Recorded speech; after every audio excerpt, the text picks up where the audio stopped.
मां से बढ़कर के कोई भी सबसे पहली जगत में पूजनीय और श्रेष्ठ गुरु मां है। इसलिए उन दुर्बुद्धि, उन दुराचारी, उन नरकगामी पुरुषों की क्या बात करें जो अपने मां के ऊपर हाथ उठा देते हैं, जो अपने मां को कटुवचन कहते हैं। मां जैसा 9 महीने गर्भ में रखा, इसके बाद हमारा कितने वर्षों तक मलमूत्र फेंकती रही, अपने रक्त को दूध बनाकर हमें पिलाकर पोषण करती रही, उस मां का अब जब सेवा करने का अवसर आता है, अनाथ आश्रम भेजा। माना तो 10 लाख रुपया, 100 लाख रुपया जमा कर देगा अनाथ आश्रम में, उनकी खूब सेवा होगी। लेकिन प्यार, अपना पुत्र अगर 2 रोटी लेकर के आए मुस्कुरा करके, मां कैसी हो, इससे बढ़ करके रुपया पैसा और सुविधा नहीं होती। प्यार कौन देगा? तुम बच्चे थे, तुम्हें अनाथ आश्रम में भेज जाती, जाकर के पैसा जमा कर देती, तेरा हालत क्या होता। आज जब मां की सेवा का अवसर आया, ये जवान लोग VIP बनते हैं। ये धर्म है, धर्म निश्चित अपना प्रभाव दिखाकर रहता है। तो अधर्म करोगे तो दंड मिले। सबसे पहली बात समझ लो, मां,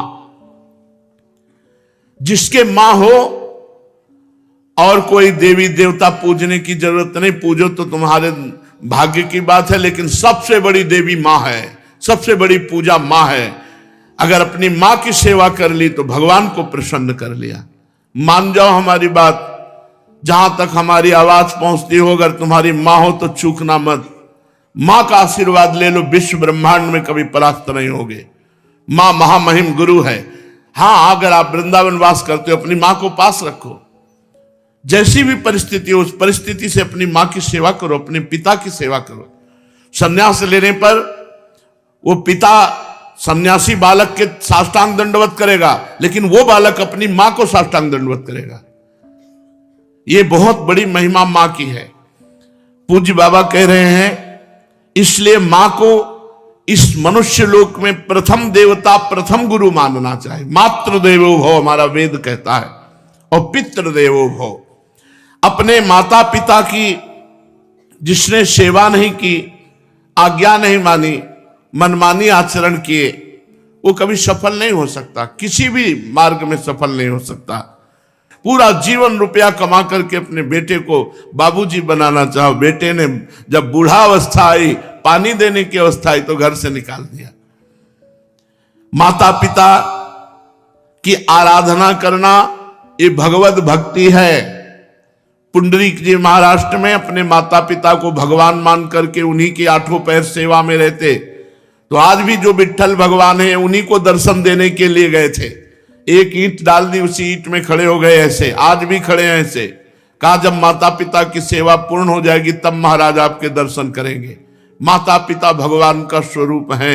ये आज जो वातावरण बदल रहा है, बहुत गुस्सा लगती है जब देखने को मिलता है कि जवान बहू और बेटा मिलकर के बूढ़ी मां को मार रहे हैं। वो बेचारी उठ नहीं सकती, वो हिल नहीं सकती। अंतिम समय तक या तो जलोगे ऐसी जगह जहां बचाने वाला कोई नहीं होगा, या सड़ोगे। ऐसे अधर्म करने वाले को कभी और हम कहते हैं उस मां से पूछ लो जिसको तुमने मारा है, उसी मां से पूछ लो कि बोलो इसको क्या दंड दें, तो यही कहेगी कि कभी मत दंड देना। वो पिटते हुए भी यही कहेगी कि तू सुरक्षित रहे, तू सुरक्षित रहे। एक मां को मारा तो दूसरे भाई ने रिपोर्ट कर दी, पुलिस आई, मां से पूछ रहे तुम्हें मारा? नहीं मारा नहीं, बातचीत हो रही थी, ऐसे धक्का लग गया। धक्का दिया? नहीं, हमारा धक्का उसको लग गया। छोटा लड़का कह रहा है कि इतना जोर से डंडों से मारा, इसके शरीर को देख लो कितने डंडे पर। चुप। मां का स्वरूप क्या होता है, समझो क्या स्वरूप होता है। पीट के अपमानित होके भी अपने बेटे को अपमानित और पीटने की इच्छा नहीं है। ऐसी वात्सल्यमयी मां को, ऐसे पिता को जो मेहनत करके कमाते अपने बच्चे का पोषण किया और वो जवान हुए, डंडों से मारते हैं घर के बाहर। अरे राधा राधा, ऐसे दृश्य देखने को मिलते हैं ना। ये खा करके सब जवान हुए हो और अब माता पिता की सेवा का अवसर आया तो मुंह चुराए घूमते हो। मुंह चुराने का समय नहीं है, अपने कर्ज उतारने का समय है, ऋण उतारने का समय है। अब माता पिता की सेवा कर लो, मातृ ऋण पितृ ऋण से उऋण हो जाओगे।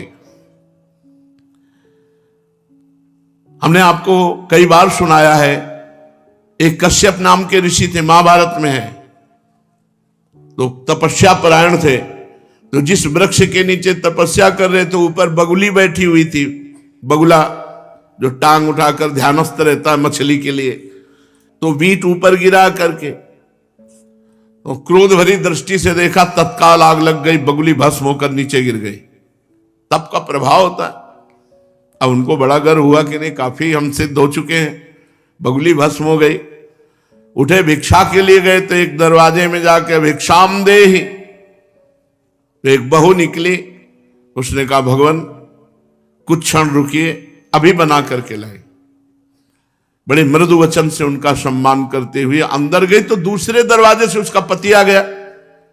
जब भी पति आए पति की आराधना, उनको जल पिलाया, आसन पे बैठाला, फिर इतने में कुछ समय लगा और कहा भगवान आपके घर के दरवाजे अतिथि देव विराजमान है, आज्ञा हो तो भोजन।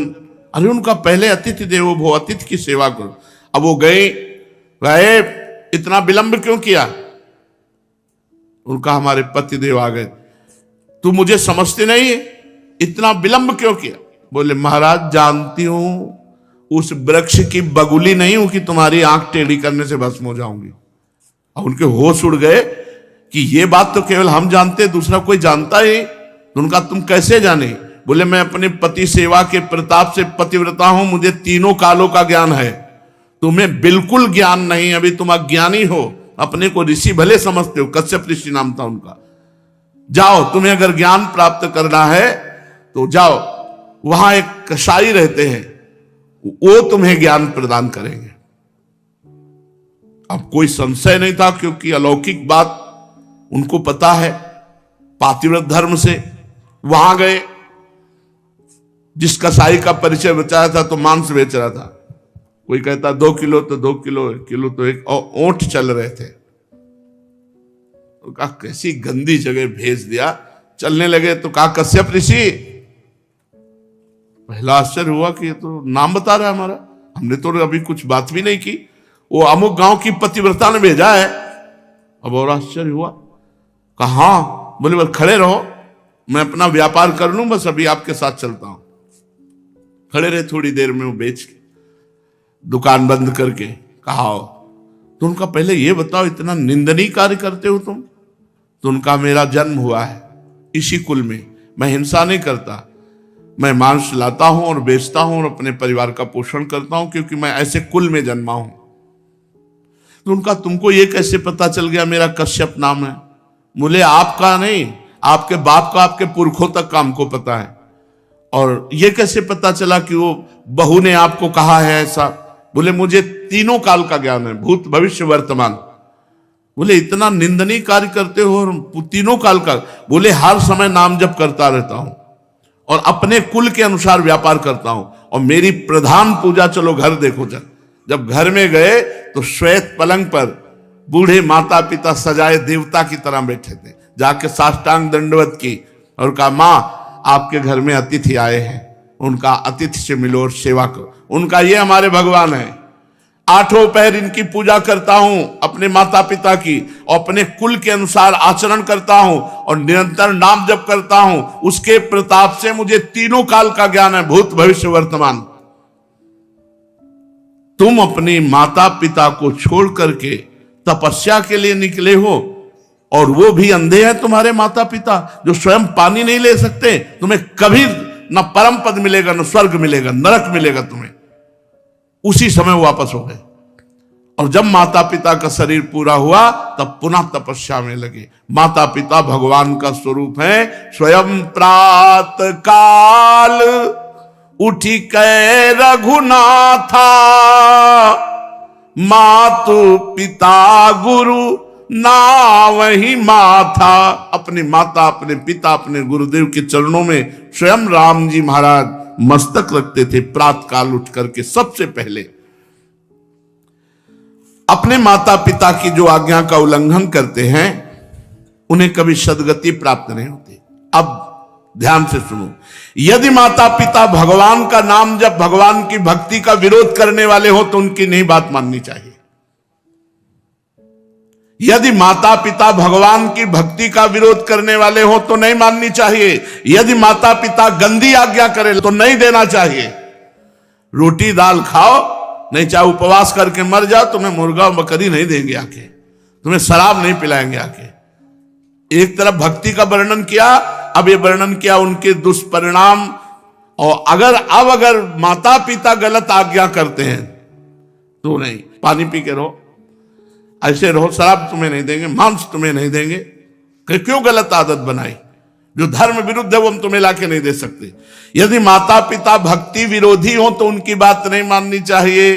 सेवा करने की बात नहीं कह रहे, सेवा करो, बात मत मानो। यदि भक्ति विरोधी है तो बात मत मानो। यदि वो भक्ति विरोधी आदेश करते हैं, मांस भक्षण, मदिरा पान या कोई गलत आचरण का, बिल्कुल आदेश मत मानो, बिल्कुल अमंगल नहीं होगा। तजो पिता प्रहलाद विभीषण बंधु भरत महतारी, गुरुबल तजो कंत ब्रज बनितन भेमुद मंगलकारी, जाके प्रिय न राम अभय देही, तजिए ताहि कोटि बैरीशम यद्यपि परम सनेही। दूसरे का धन चोरी से, बेईमानी से, घूस से, छल कपट से कभी नहीं लेना चाहिए। नहीं, वो तुम्हारे परिवार की बुद्धि भ्रष्ट करके नष्ट कर देगा। इस बात को बैठा लो, वो एक ही बार वाला सब पूरा नष्ट कर देगा। तुम्हारे घर के बच्चों की बुद्धि भ्रष्ट, पत्नी की बुद्धि भ्रष्ट और तुम्हारी बुद्धि भ्रष्ट, रोगे बाद में बैठ के। कितने ऐसे उदाहरण हैं। एक बहुत बड़े ऑफिसर पद में थे, फार्म हाउस और क्या क्या, अकेला लड़का, नक्शा था, कई गाड़ियां सब। अब लड़का धीरे धीरे डिप्रेशन में पहुंचा, अपने हाथ से अपना गला उड़ा दिया। अब बैठे पूरी जिंदगी भर रो, क्योंकि अब बुढ़ापा हो गया है, तो अब ये तो हो नहीं सकती कि संतान उत्पन्न हो जाए।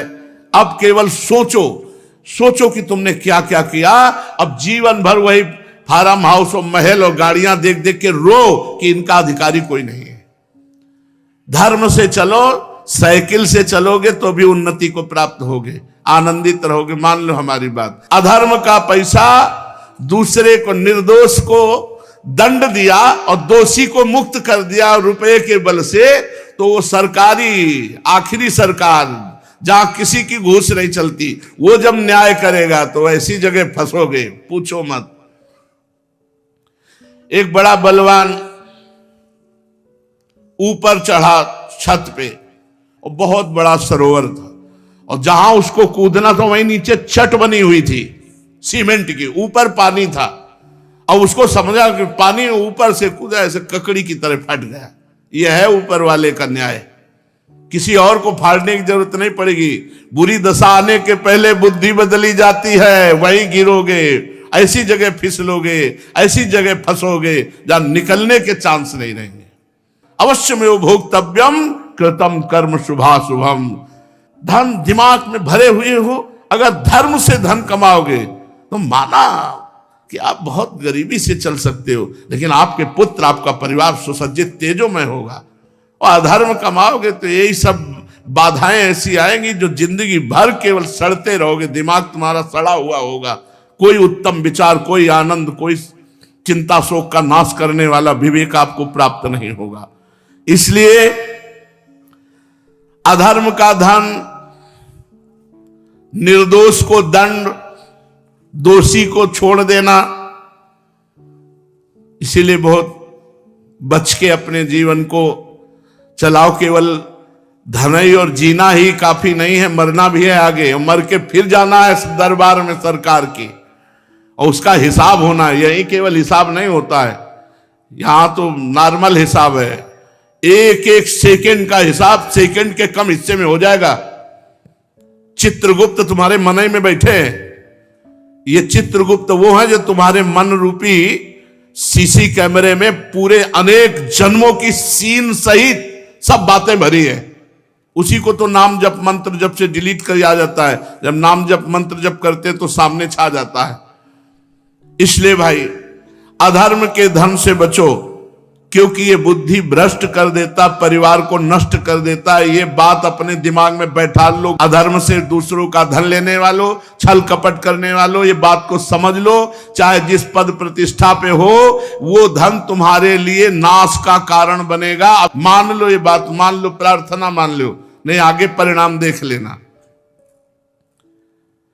कोई नहीं देख रहा, लेकिन तुम तो देख रहे हो, तुम देख रहे हो। कोई गवाही नहीं, लेकिन तुम गवाही हो।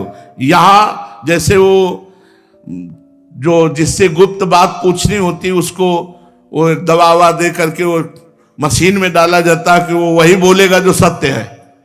नहीं, वो हमें